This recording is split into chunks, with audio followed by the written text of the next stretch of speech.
Picture this. It's a Tuesday morning. Two alarms go off simultaneously, on opposite ends of the North American continent. In Miami, Florida, a man rolls out of bed in a 12,000 square foot waterfront mansion on a private guarded island. He looks out at Biscayne Bay where his $500 million super yacht, the length of a New York City block, is parked and waiting. His neighbors are Tom Brady and Ivanka Trump. His police force is private. His entire island is private. 2,200 miles away, in the middle of the Texas scrubland, the richest man in human history wakes up in a room the size of your college dorm. He rents it from his own company. It cost $50,000. The whole thing folds up and fits in the back of a truck. Same planet, completely different realities. This is the mansion war. Elon Musk versus Jeff Bezos. One lives like an emperor. One lives like a monk who accidentally built a space program. By the end of this video, you'll know exactly who lives better, why each of them made the choices they did, and what it says about extreme wealth. Welcome to the Wealth Stallion. Buckle up. Before the box, before Texas, before the tweets, there was the empire. Between 2012 and 2017, Musk quietly bought 7 properties in the same Bel Air zip code. 7. Not because he had 7 families, just because he could. His crown jewel, a 20,248 square foot colonial mansion for $17 million. 7 bedrooms, 13 bathrooms, a 1,000 bottle wine cellar, a home theater, a tennis court, all overlooking the Bel Air Country Club, where membership alone cost more than most people's houses. Then he bought the house next door, and the one next to that, and then, in perhaps the most Elon Musk thing Elon Musk has ever done, he bought Willy Wonka's house, literally, the former home of Gene Wilder. He turned it into a private school for his kids called Ad Astra and described it as a little schoolhouse on the prairie, except it was in Bel Air on a golf course. Most people went to school in a building that smelled like old pizza. Elon Musk sent his kids to Willy Wonka's house. He also owned the Hillsborough estate, 16,000 square feet, 47 acres, sweeping views of the San Francisco Bay, $23.4 million. On its own, the defining real estate achievement of most billionaires' entire lives. For Musk, it was just Tuesday. At Peak, California, his portfolio topped $100 million. Big, loud, and with many, many bathrooms. May 1st, 2020. The world is in lockdown. Everyone desperately grateful to have a roof over their heads. Elon Musk tweets he's selling all of his houses. Will own no house. 4 words. $100 million of real estate, dismissed in 1 sentence.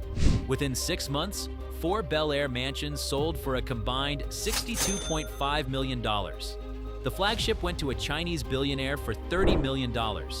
Hillsborough sold for $45 million, a local record. The Willy Wonka school? Gone. The entire California chapter of Elon Musk's life closed. His reasoning: possessions are a burden. They demand attention and emotional energy.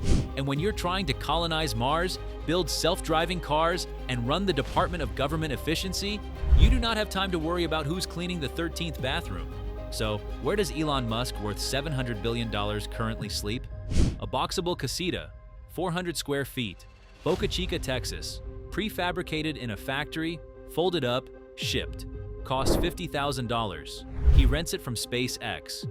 His own words: "My primary home is literally a $50,000 house in Boca Chica that I rent from SpaceX. It's kinda awesome though. Kinda awesome.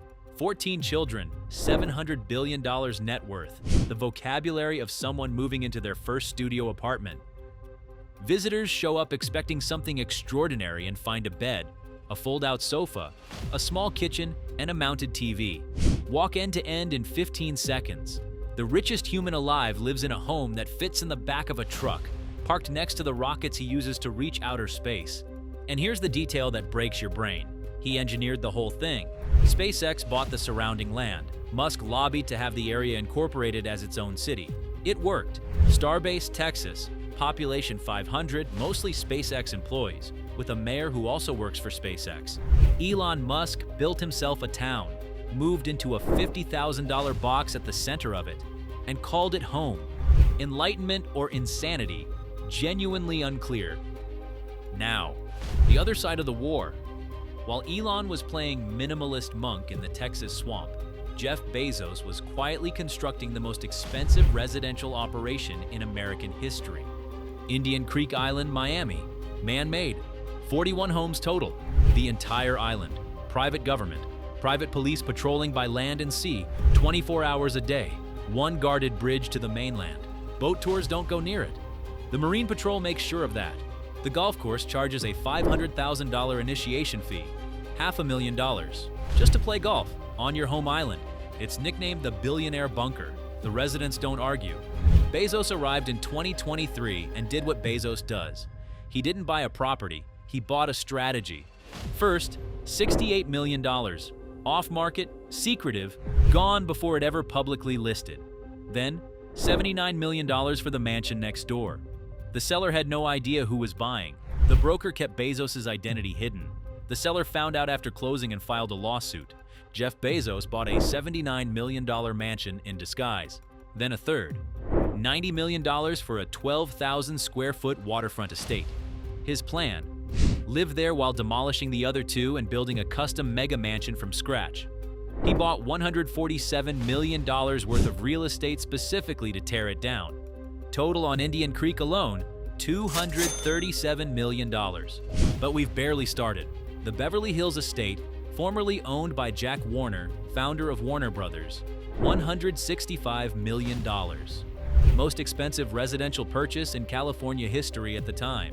Grounds so vast they reportedly include a private gas station. So elite that Kris Jenner used it for her 70th birthday party, which got so loud it triggered multiple police visits.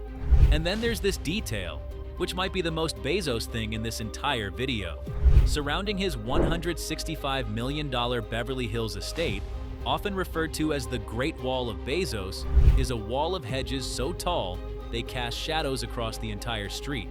We're talking over 20 feet high. The problem? Beverly Hills law caps hedges at 3.5 feet. Bezos is breaking the limit by about 6 times over. The city fines him $1,000 every single month for it, and his response, rather than trim a single branch, is to keep paying, month after month, on repeat. No negotiation, no compliance, just a standing monthly invoice for the right to not be seen. Here's the kicker. At Bezos' net worth, he earns that $1,000 fine back in roughly 4 seconds of income. He's not paying a penalty. He's paying a privacy subscription, and apparently it's the cheapest thing on his monthly budget.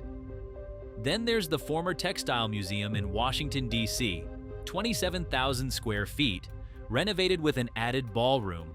A ballroom, like a 19th century French aristocrat who also owns the world's largest online store. Maui, Manhattan, Seattle, a total residential portfolio worth well over $700 million. The man doesn't have a home, he has a collection. And then, the yacht, Koru, 417 feet long, $500 million to build, one of the largest sailing yachts in human history. And because it's too large to fit in most marinas, Bezos bought a second yacht, Abeona, $75 million, specifically to follow it around carrying the helicopters and supplies. Jeff Bezos solved the problem of his yacht being too big by buying another yacht. That's not wealth. That's a different relationship with reality entirely. Final round. The verdict. By every measure, square footage, dollar value, security, prestige, Bezos wins, and it isn't close. He's not just winning this war. He's playing a completely different sport. $237 million island compound, $165 million Beverly Hills estate, a ballroom in D.C., a $500 million yacht with its own support yacht, a golf course with a $500,000 entry fee outside his front door. He wakes up on a guarded island, looks out at his $500 million boat, and probably plays pickleball before most people have had their coffee. Musk wakes up in a $50,000 box and walks 30 seconds to stand next to a rocket. But here's what makes this fascinating. Musk could buy Bezos' entire portfolio, every mansion, Koru, and the support yacht, and still have $300 billion left. He's not in that box because he can't afford otherwise. He's there because the box is the point. It says, I am not distracted, I am not comfortable, I am not finished. Bezos' philosophy, I built an empire. I deserve to live inside one. Musk's philosophy, the mission is the mansion, everything else is noise. On paper, Bezos wins the mansion war by a landslide.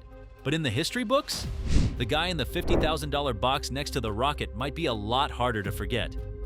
So that's the war. Bezos with his island fortress, his $165 million party house, his ballroom, and a yacht so large it needs its own bodyguard boat. Musk with his fold-up box, his private city of 500 people, and 14 kids somehow distributed across Texas. Here's the question. If you had their money, whose life do you actually choose? The $237 million island with the private police force and the yacht that needs its own yacht? Or the $50,000 box with a rocket out the window and a town that answers to you? Drop it in the comments. And if this video hit, smash that like button and subscribe to the Wealth Stallion for weekly deep dives into how the ultra-rich live, think, and build empires most of us can only dream about. Stay wealthy, stay curious. See you in the next one.